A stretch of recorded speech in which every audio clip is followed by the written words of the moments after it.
پردہ نشین بھی کیوں نہ ہوں بھلی نکلیں، اور والحیض بھی بھلی ہوں، ولیشہدن الخیر کہ خیر میں حاضری دیں، ودعوت المؤمنین باقی اگر وہ عیدگاہ ہے تو اسی کے اندر بھلی نہ آئیں، تو بس یہ ہوگا کہ الحیض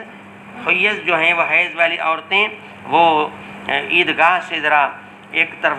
جا کر کے بیٹھ جائیں گی۔ قالت حفصہ فقلت آل حیض،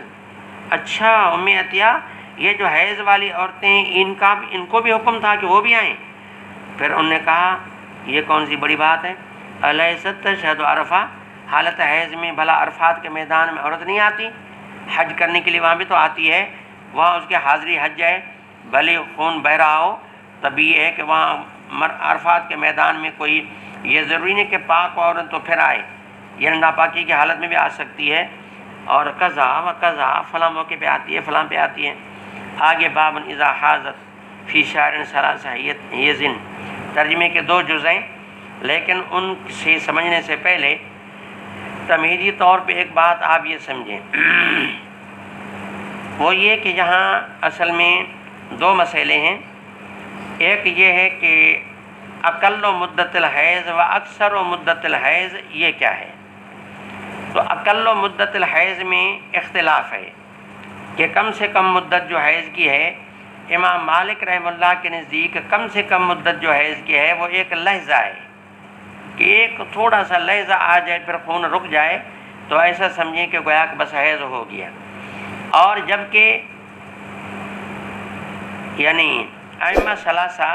کے نزدیک لحظہ کافی نہیں، اور امام صاحب کے نزدیک جو ہے وہ یہ کہ کم سے کم مدت حیض کی 3 دن ہے، اور امام شافعی اور امام احمد بن حنبل رحمہ اللہ کا جو یعنی قول قدیم جو ہے اور قول مرجو عنہ جو ان کا پہلا قول ہے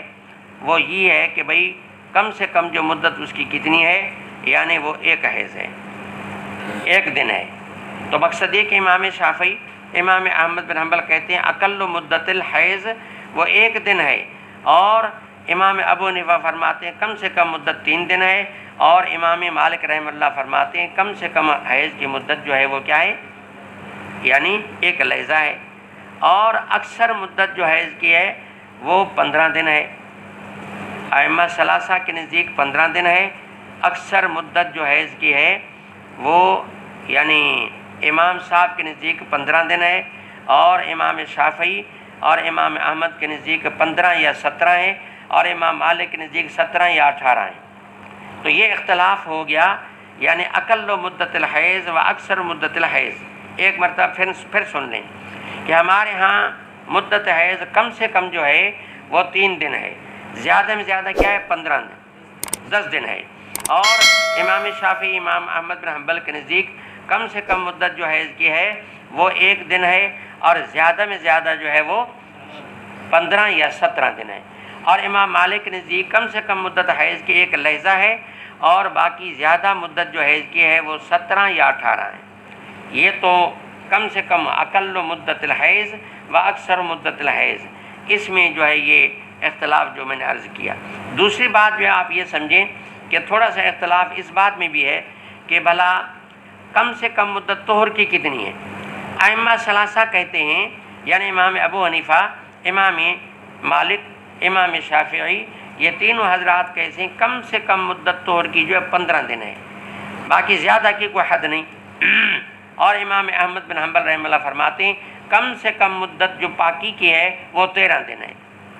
تو امام احمد واحد وہ کہتے ہیں 13 دن، باقی تینوں امام کہتے ہیں کم سے کم مدت طہر کی 15 دن۔ تو اس میں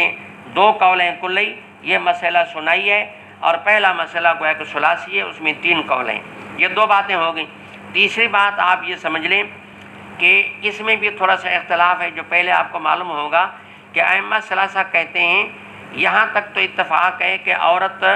کی عدت جو پوری ہوگی وہ یعنی قروء سے ہوگی، ثلاثۃ قروء جو قرآن میں آیا ہے، قروء جمع قرون کا ہے۔ باقی اختلاف اس بات میں ہے کہ وہ جو قروء سے مراد کیا ہے، اس سے مراد طہر ہے یا حیض ہے؟ تو امام صاحب فرماتے ہیں کہ اس سے مراد حیض ہے، تو عدت پوری ہوگی ثلاثۃ قروء، مانا 3 حیضوں کے ساتھ عدت پوری ہوگی، جبکہ ائمہ ثلاثہ کے نزدیک جو ہے وہ یہ ہے کہ 3 طہروں کے ساتھ عدت پوری ہوگی۔ تو خلاصہ بات کا یہ نکلے گا کہ امام مالک رحم اللہ کے نزدیک جو ہے معنی کم سے کم مدت جو ہے چونکہ لہجہ ہے اور ادھر جو ہے طہر جو ہے 15 دن ہیں، تو اس طریقے سے اگر یعنی 3 لہجے ہو جائیں اور ایک طہر 15 دن، مثال ایک لہجہ 15 دن طہر، پھر لہجہ حیض کا، پھر 15 دن طہر، تو یہ 15 دن طہر تک عدت پوری ہو جائے گی، کیونکہ پہلے تو وہ لہجہ طہر کا چاہیے جس میں شوہر مرد عورت کو یعنی کیا دے، طلاق دے، کیونکہ طلاق حیض میں دینا ناجائز ہے۔ تو ایک لہجہ طہر کا ہونا چاہیے کہ جس میں طلاق دے، اس کا بھی شمار ہوگا۔ تو ایک لہجہ طہر اور 15 دن دوسرے طہر کے، پھر 15 دن تیسرے، تو مانا جو دوسرے 15 دن ہیں عدت پوری ہو جائے گی۔ تو 15 اور 15 30 اور 3 لہجے حیضوں کے اور ایک لہجہ پہلا طہر کا، عدت میں وہ بھی شامل ہے کہ لہجہ طہر کا 15 دن طہر کے، پھر 15 دن طہر کے، مل ملا کے معنی یہ 1 مہینہ یعنی 30 دن اور 4 لحظوں میں عورت کی عدت پوری ہو سکتی ہے۔ آئی بات سمجھ میں؟ تو یہ بات ہے کن کی؟ حضرت امام مالک رحم اللہ کی۔ امام شافعی کے نزدیک جو ہے بات تو وہی ہے کہ عدت طہروں سے ہوگی، لیکن یہ کہ کم سے کم مدت حیض کی ان کے ہاں چونکہ کیا ہوتی ہے، 1 دن ہوتی ہے، تو یہاں طہر پہلا جس میں طلاق ملے لہجہ طہر کا، اس کو بھی شمار کیا جائے گا، اس کے بعد 1 دن حیض، پھر 15 دن طہر، اس کے بعد جو ہے وہ 1 دن حیض کا اور پھر 15 دن طہر کے، معنی اسی 15 دن جو طہر کے ہیں پچھلے، اس پر آ کر کے عدت پوری ہوگی کہ 15 دن اور 1 لہجہ وہ طہر کا جس میں طلاق ملی، تو وہ بھی اس میں شامل ہے۔ تو اس طریقے سے اور 3 جو ہیں وہ دن حیضوں کے، کیونکہ پہلا لہجہ طہر کا، پھر 1 دن حیض ہے، پھر 15 دن جو ہیں وہ، مقصد یہ کہ اس میں 2 دن حیض کے بھی درمیان میں آ رہے ہیں، تو 15 30 اور 2 دن وہ تو 32، تو 32 دن اور مقصد یہ کہ 2 لہجے، تو ان سے ان کے نزدیک عدت پوری ہو سکتی ہے، مانا پورا مہینہ نہ، مہینہ سے 2 دن جب زیادہ ہوں گے تب جا کر کے امام شافعی کے قول کے مطابق کیا ہو جائے گی، عدت پوری ہو جائے گی۔ امام احمد بن حنبل کا جو پہلا قول ہے، تو پہلے قول کے لحاظ سے یہ ہے کہ اس کے لیے مانا 13 دن طہر کے 1، 13 دن طہر کے